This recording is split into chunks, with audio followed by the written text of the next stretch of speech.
how to interact with other worldviews. It is only a general guideline and viewers are requested to study in depth for effective evangelism. 3. Gospel to Buddhist world. They add disciplinary suffering to eliminate worldly suffering from life. We too have suffering but sustained by peace found in Jesus. They don't have peace. They try to escape or avoid selfish desires. This is great since we are also ought to give up our selfish desires and desire God. But they desire to not to desire. Hence, they are lacking purpose of desire. They have goal towards self-nothingness/nirvana. But that's ultimately their destination, whereas for us it's self-denial and depending upon God for life. Their nirvana is hopeless end of life journey, which is indeed not intended purpose of life desired by God. We must correct them. They are serious towards keeping instruction to live a good moral life. Like Jews, they have many laws to keep in failure, and anyone makes them failure in attainment of nirvana. Even to become a monk, they need to acquire good status of physical condition. For us, keeping commandment isn't associated with justification but relationship with God. We have to show them how they are in a hopeless travel of life. Only Jesus can redeem them. 4. Gospel to Jain world. They have a disciplined and violence-less life and don't count worldly pleasure. They think beyond the world about life philosophy. Their life teaches us how one's faith affects his actions.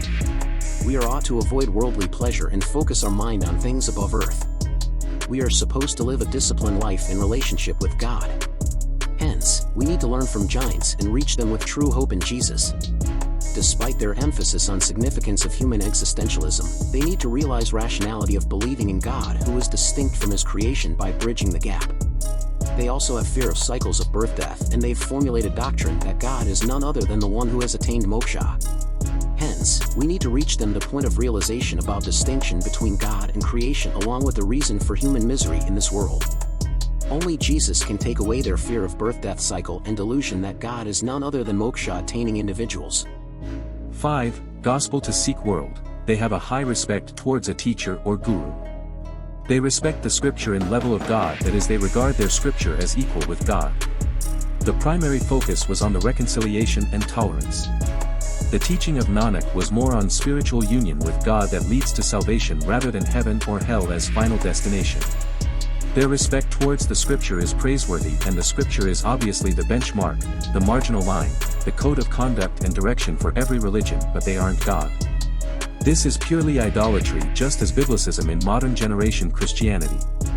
We are ought to learn about God and our relationship from the scripture and live a life of walk in relationship with God. Scripture isn't given to cage God within the written words but to introduce God in our life. This is like engineering code for building construction.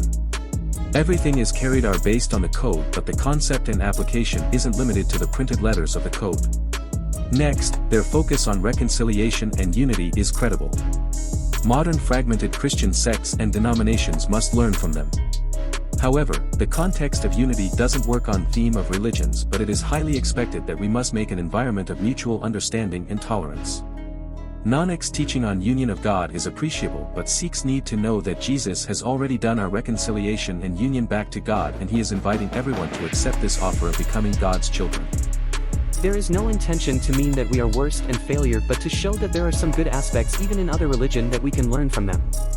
Using certain common grounds, we can bridge the gap and introduce them the saving knowledge of God. There are things that we can learn from them and we can take healthy approach towards them.